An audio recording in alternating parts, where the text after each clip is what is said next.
دخل على ملك بن عبد، بينما هو داخل إلى دار الملك فتلقى المتجردة أخت الملك، لقاها دموع على خدها. ما بك؟ أطلع والله لا باب الصهبة، قابل مولاتي ما بك؟ قالت لا شيء. قال لها وذمة العرب لن تزحزحين من هذا المكان حتى تخبريني ماذا أصابك. قال له النعمان ابن المنذر ابن ماء السماء أرسل إلى أبي يريدني أن أكون له أهلا ويكون لي بعلا وشزفني مع أحد العبيد، فلست أنا أخت ملك وكأني جارية أمه يزفني. قال لها طيب نفسنا وقرع عينا، هذا الشيء لا يتم إلا بضرب يدرس شعب خلف الجبال. شوف لا وذمة العرب لكنت له أهلا ولا كان لك بعلا، ودخلك على الملك هباله. ومنه النعمان؟ قال له النعمان سيأتيني بخير لا لها أول ولا لها آخر. أيوة. قال له وذمة العرب لا عبيدها بهذا البطار، واجعل دياره بلقعة لا تسكنها إلا لبوم القردان. أيوة.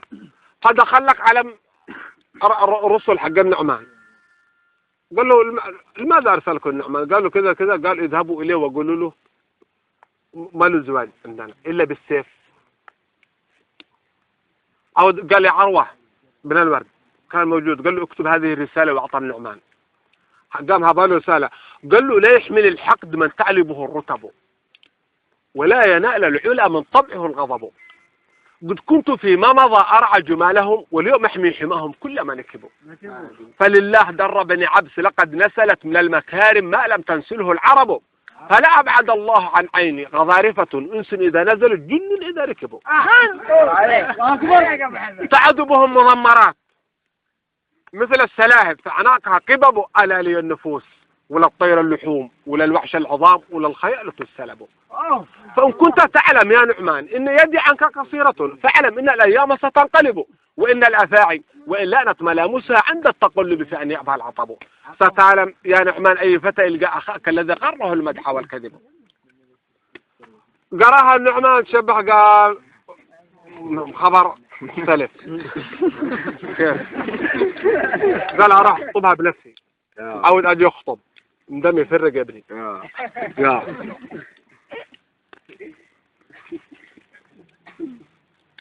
فيها نزلت فيها من قلب صح؟ عجبني أصلا.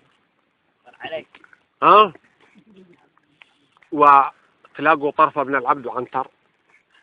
الطرفة قال له يا عنتر وذمة العرب لو كنت من أهل الحسب والنسب لو تركناك تعلق قصيدتك على بيت الله الحرام، ولكن هذا الشيء لا يتم إلا بضرب يدرس شوام خلف الجبال لأنك عبد زنيم هجين. قال له يا طرفة كل حر في هذا الزمان أو كل حرة تتمنى أن تكون حامل عن طرف بن شداد، فدع عنك الهذيان وقول ما في نفسك وأوجز قبل ما أقرنك مع أخوتك مربطين بازل اليوم.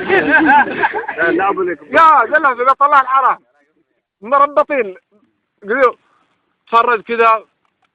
ولكن اسمعني شعرنا على البديهة. قام طرفه باله قال له اسمع يا ابن الزنا. قام هباله قصيدة على قصيدته قال له دع ما مضى لك في الزمان الأولي وعلى الحقيقة إن عزمت فعولي، وإن بليت بظالما كن ظالما وإن لقيت ذو جهالة فاجهلي. موت الفتى في عزه خيرا له أن يبيت عصير طرف أكحلي. لا اسقني ماء الحياة بذلة بل اسقني في العز كأس الحنظل ماء الحياة بذلة كجهنم وجهنم في العز أفخر من ذلي.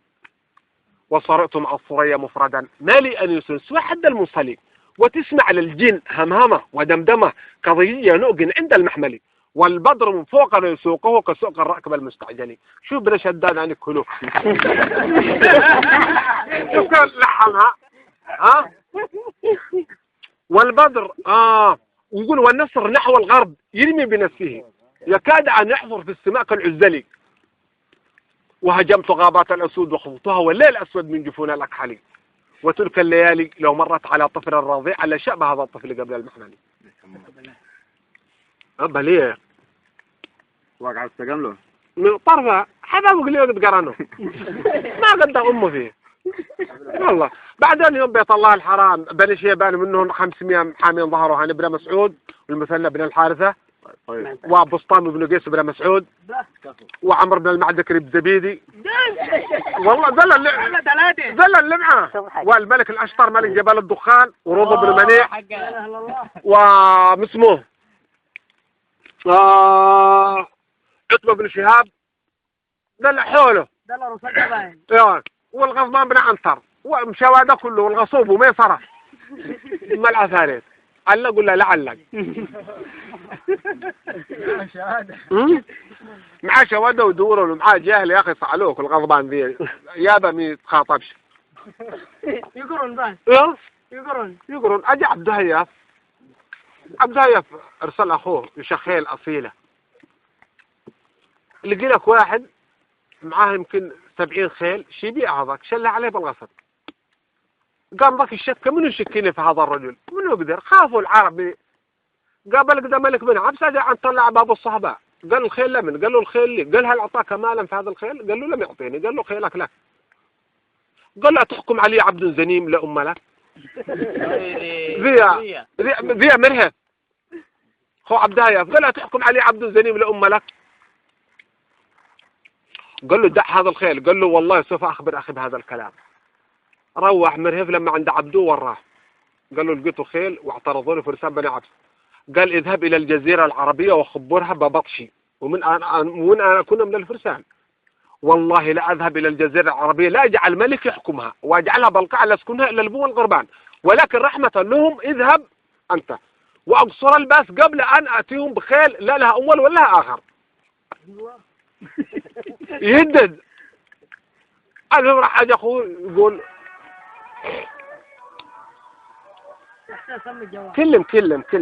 كلم وأنا أمضغ العود أجي ذاك يقول والله ما أجيت إلا رحمة لكم إن أخي كذا وكذا اليوم قالوا لك من ضيافة جلس ضيافته لمدة 3 أيام معاه 100 فارس بعد 3 أيام اجتمعوا الفرسان عليه قالوا له ماذا تريد قال أول أريد الخيل شوف الله وثاني جيت رحمة لكم إن أخي ملك عظيم وأخي يحكم على 150 ملك وأخي جبار لا يصطلي بنار وأخي وجلس من هذا الكلام بينما في هذا الكلام دحين يوصف عن خوله الغضبان قد وقف معاه أسد ولبوتين شي يتغدى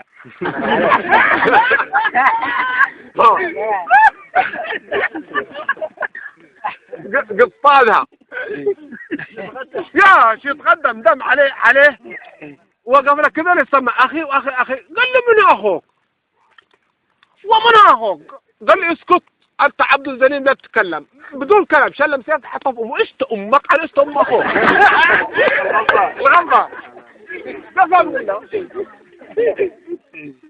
شلم سيف ضرب راسه قالوا لا تقتلوا ملك عظيم قال لعن الله بطن حملكم يا فرسان السند والهند قال عنتر ما قال يا ولدي جلب تالي مصيبة ما قال لي بتالي مصيبة قال شيبوب قالوا نعم قال له احضر الباقيين كم من عددهم قال 90 فارس قال قطع اذانهم براطيمهم وصفوا لعبده ما عبدها بقى شم ثوبهم وصوبهم له وصلهم كلام ضاق جبار يا عبدها يقول له جالس على كرسي الملك ودخلوا عليه لهم مشوهين من فعل بكم هذا الفعال قالوا فعل بنى عنترة بن شداد وولده الغضبان اين اخي مرهف قالوا له اخوك قد قتل هنا يقول لك فرغ وأزبد كما تهدر في حول الجمال وشخر ونخر وشتم الأرض وشتم القمر وتغير من حال إلى يا أخي أنا أتهرج من رضي حرام عليك والله فيك بطراب وأروح لا والله مش أنا يا جماعة بالطول والله ما مش خير ولا خير قال هذه ما هزكم ما العفارين والله مسجل قصص يمكن 6 قسما بالله كانوا يقولون لي اسمع موقف من ذي اشوط مسجل لما اقحفه والله دي مش قال والله فين وصلتوا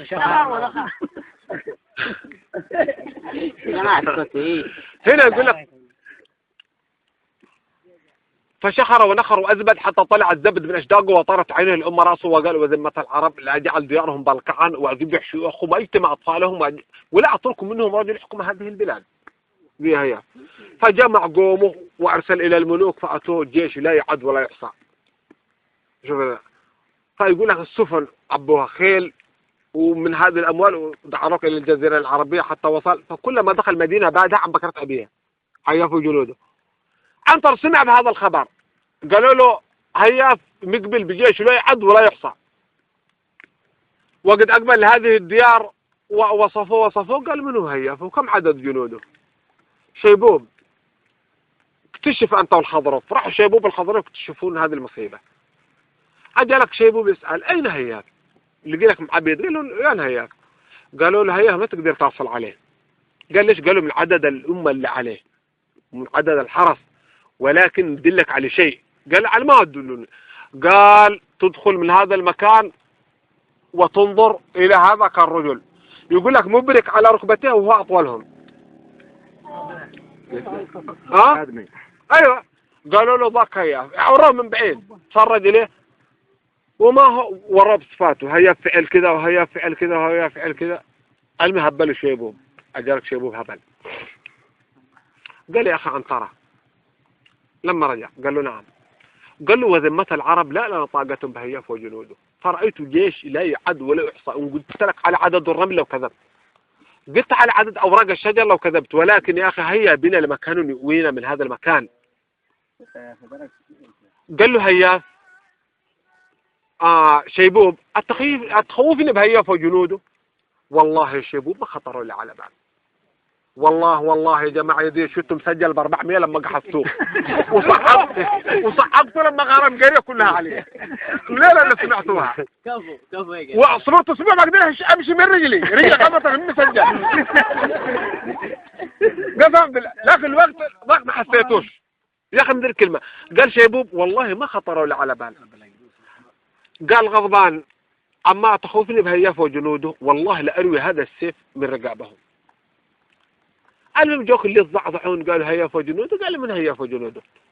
هنا أرسل عنتر بن شداد الحلفاء عمرو بن المعدكر الزبيدي وزيد الخيل وعامر بن الطفيل وملعب الأسنة والأخوص بن جعفر وعدد من الفرسان. فحضروا صحبات عنتر واجتمعوا واستعدوا للحرب والطعان. فهياف لا زال سائر حتى نزل بوادي. هذا أول مصيبة نتلقاها. ينزلك بوادي لحرب ذو الخمار وهاني مسعود مثلا. ذاك معاه 13 وذاك معاه 15 قد ماتوا قومهم ما بقولوا مثلين. قال هاني بن مسعود يا ذو الخمار؟ قالوا نعم. قال في جيش أقبل علينا وعطلونا من الطعن والضرب ماذا تقول؟ قال له أنت امسك الميمنة وأنا امسك الميسرة نبيده عن بكرة أبيه ونرجع على ما احنا عليه. ذو الخمار وهاني رجعوا من واحد مسك الميمنة واحد مسك لك الميسرة. حيا في نص الجيش شهم جيف له تراجع ما بقى له خرج يا ملك انظر. خرج وانظر شبه ذي المصيبة. يخرج لك يتفرج لون نصادة ثم رجال الشباح النظر قالوا ومصيبته. اجابوا هاني بن مسعود قال والله هذا الرجل طعنته اسرع من البرق اذا برق. اجابوا قال له الوزير الأخضر قال له ألا تنظر لهذا الرجل في الميسرة طعنته أسرع من الصوت؟ قال احضروا لهؤلاء الفارسين جيبوهم الأسرى ما أبغاهم قتله. قاتلوا حتى الخيل كلتوا منهم ملت وعثرت بهم الخيل فجابوهم أسرى قدام. فاسألهم ما هو بينكم؟ قالوا بيننا حقد قديم حصل في بيت الله الحرام. سابوا في بيت الله الحرام ما حد وصل علم ثاني تلاقوني وتخامدوا مرة. أيوة. قام يسأل الوزير قال له هل الجزيرة العربية تنجب مثل هؤلاء الرجال؟ حس من الخمار وهاني يعني في أفرس منه. قال له ما هؤلاء الفارسين إلا قطرتهم في بحر الرجل اللي احنا ذاهبين إليه عنتر بن شداد حسب ما سمعت. قالوا خلى رجل في آخر الجيش ورجل في أوله لا يتلاقوا مثنين علشان يهبون مشكلة. فارقوا سنين ما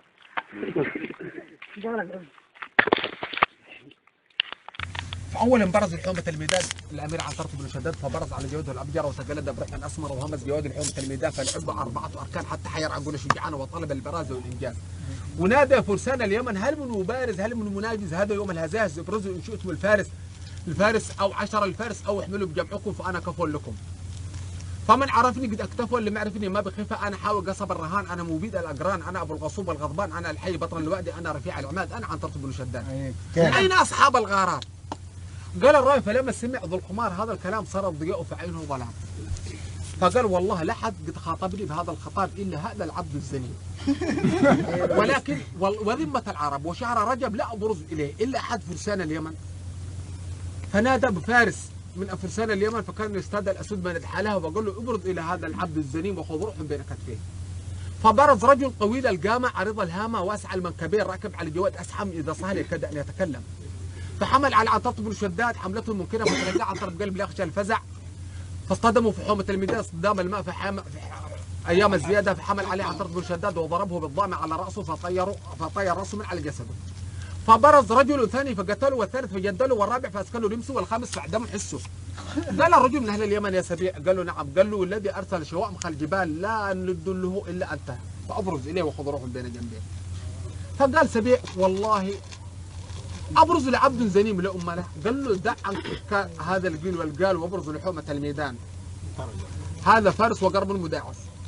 هنا يقول لك بعد هذا الكلام فبرز سبيع بن الحارث وقال لي عنترة بن شداد فوالله ما تاخرت عن برازك الا احتقارا بك وبامثالك لانك عبد زنيم هجين لا ام لك.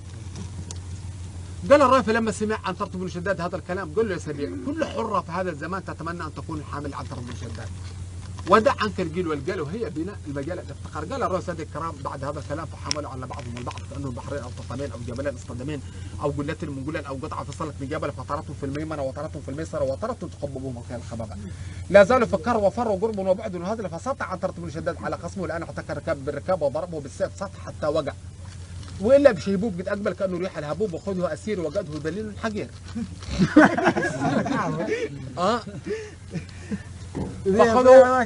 ايوه فخذوا دليل الحقير. قال الراوي فلما راوا فرسان اليمن ان سبيع قد اقتصر فحملوا حمله واحده فتلقوهم بني عبد بطعنات النافذات فوالله ما هي الا ساعه قد فرقوهم في جنبات الارض. فاستولوا على غنائمهم. اما عنترة بن شداد فجمع الاسرى وجمع اسلابهم فجلسوا في مكان فارجوا الطعام واحضروا المدام. قال شيبوب اين ذو الخمار؟ اذهب اليه واحضره. شيبوب قال له نعم. قال له لعن الله من كذب ما رايت افرس منه ولا اثبت منه. وفي هذا اليوم لولا الاله القديم اله موسى وابراهيم ساعدني بهذا الرجل ولا مثله لا يقهر ولا يذل ولا يهان. فمثل هذا حرام عليه الاسر.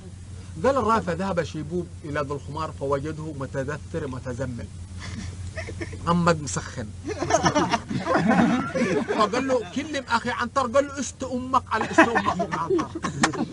فهذا الموسم اريد ان اعلق قصيدتي على بيت الله الحرام ويخضع لها القاص والداني فيبرز لعبد زنيم لام له وياخذني باسير ويقود لي دليل الحقير. هنا يقول لك فاجا شيبوب اخبر عنتر بهذا الخبر قال يحق له ان يقول هذا الكلام. فذهب له مره اخرى فاحضره. سبيع قال نعم. قال له والله ما رايت افرس منك. قال له دع عنك القيل والقال وانت بارز انا وانت في حومه الميدان على الاقدام. فان قهرتني لك ما تريد وان قهرتك لا وان قهرتك في هذا اليوم لا اقص ذوائبك واخليك مدري تكمل كان زي ما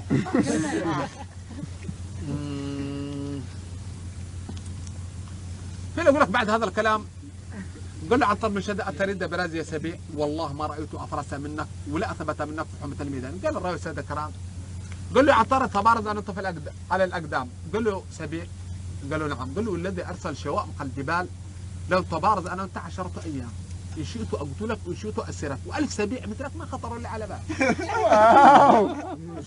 هباله بعزا عزاه شبح دراد بن الصمة في وجهه كذا قال له سبيع قوم.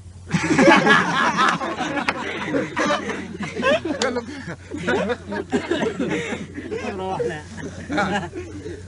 قال له قم روحنا من عاد ابن شداد يموت بالكمل فوالله لا تبارزوا سنة كاملة ما تنال منه شيء لأنه أفرس منك وأثبت منك. خضر له يا أخي ودهم باغ حديث من معانا منه خلاص شو لهم بغرور وابديك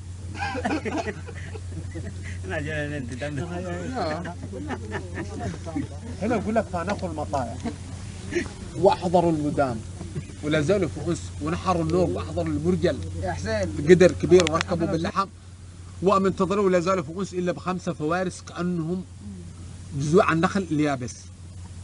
فحصانهم خيلهم سود وهم سود كالليل المظلم. هنا يقول لك فلما رآه الغصوب ابن عنتر بن شداد فهم أن يبرزوا إليهم فسبقوا أخوه الغضبان فقال له أوقف يا غصوب. فصاح عليهم الغضبان فمن أي العرب أخبرونا بحسبكم نسبكم فعلوا ينجيكم من هذا اليوم الأشعب. فلم يرد جواب المقدم عليهم بل أخذ لك الرمح وطعن الغضبان في صدره لأن طلع الرمح يلمع من ظهره ورفعه لما بين سواد أبطه وجلد الأرض فأدخل طوله في الأرض. عبالوا متشنيع. عنتر بن شداد رأى طعنه ورأى بنوح انقتل فقوم عليه. فحملوا فرسان بني عبس فتلقوهم بطعنات نافذات فوما هي الا ساعه ل 80 اصبحوا 60 شويه له 40 شويه بقوا 20 فاق عنتر. عروه بن الورد قال له يا ابا الفارس فيق من سكرتك. عنتر ما هو سكران من الخمر سكران من الموقف. ففاق قال له اين قاتل ولدي؟ قال له المقدم على هؤلاء.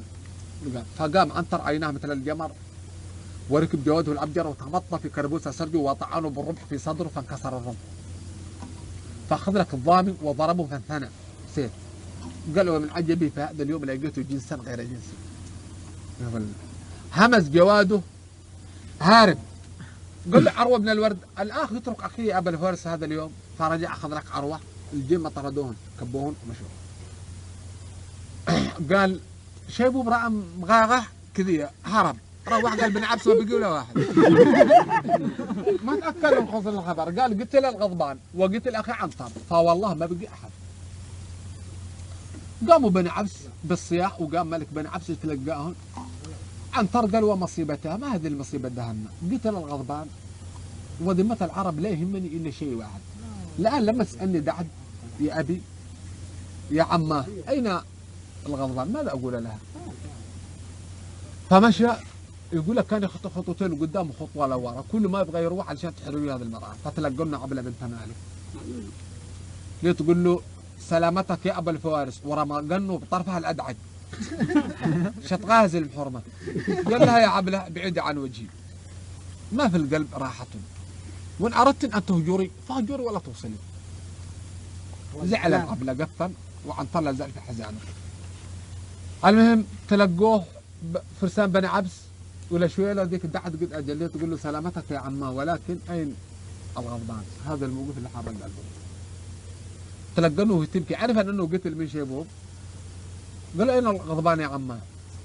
اجى وقف جواده ومسك في اطناب الخيام للملك من يجي كان يصيح او مصيبتاه وولداه. قال له ملك بني عبس اتبكي؟ قال له على الغضبان ابكي على الغضبان لا يستحق البكاء. لما غارت فرسان السند والهند فكان الغضبان كفوا لهم. لما غارت فرسان بني بوزينه فكان الغضبان لهم. فغارت علي قبائل اليمن غار علي عفريت السواحل وسليك ابن سلكه فكان الغضبان كفوا لهم. فهو قاتل سليك وقاتل عفريت السواحل ومبيد الاقران الغصوب الغضبان فلا ابكي عليه يبعد يا ملك عن وجهي في هذا اليوم. فجاك الشعر في خاطره وانشد وقال ترى بس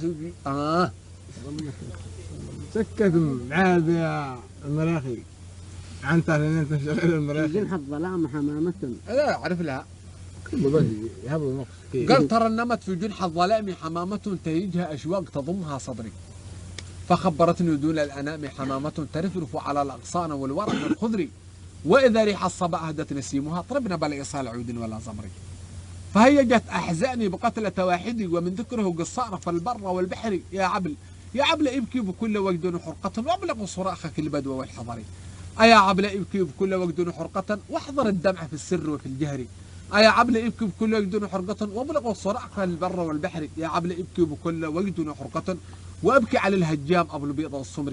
يا عبل اني قد فوجئت بقتله واني وبئت الله مقسم الظهر. يا عبل ما ابصرت غضبانا وهو ثاويا مكب على الصقر والوعر فلما تجدى الغصاص عيشتي يا دهر قد جرأتني المر الصبر. غضبان ما انساك ما هبى الصبا طول الليالي ما هتف القمر فهو اسفي بعد ما اقتل واحدي لا لذ لعيش ولا طأب لخمري. غضبان لقد احتاؤك الموت بغتة وتركت دموع تجري على صدري. غضبان لو كان هذا الموت يظهر لآدم لو قرعته طولا بالبيض والصبر. وددتك يا غضبان أن تدفن قامتي قتلت يا غضبان وقد قطعت رجائي مع ظهري. وددتك يا غضبان أن تخلف عنترا وتسعده في مقام الكر والفر. وددتك يا غضبان أن تبقى حصنا مشيد وتبقى في عبس إلى آخر الدهر. أيا لو ولدي ذوبت القلب والحشاء، أيا لو ولدي حالتني والله في أمري. غضبان أما ترحم الشيوخ عنترا ودموعي دائما تجري على صدري. غضبان لقى الشاب الشعر في مفرقي وقلت له يا غضبان قد حانت لي ظهري. غضبان إن كان قلبي صابرا متجلدا ففقدك يا غضبان قد أشد بيضري. أيا ولدي كنت نور العين والقلب والحشاء واليوم صرت أعمى لا روح ولا أدري. فحرام علي الخمر، حرام علي الزهق، حرام علي لذة العيش مدى العمر، حرام علي على ضاجع عبيلة، حرام علي أن تكل خيلة كري. تعبتني يا جماعة.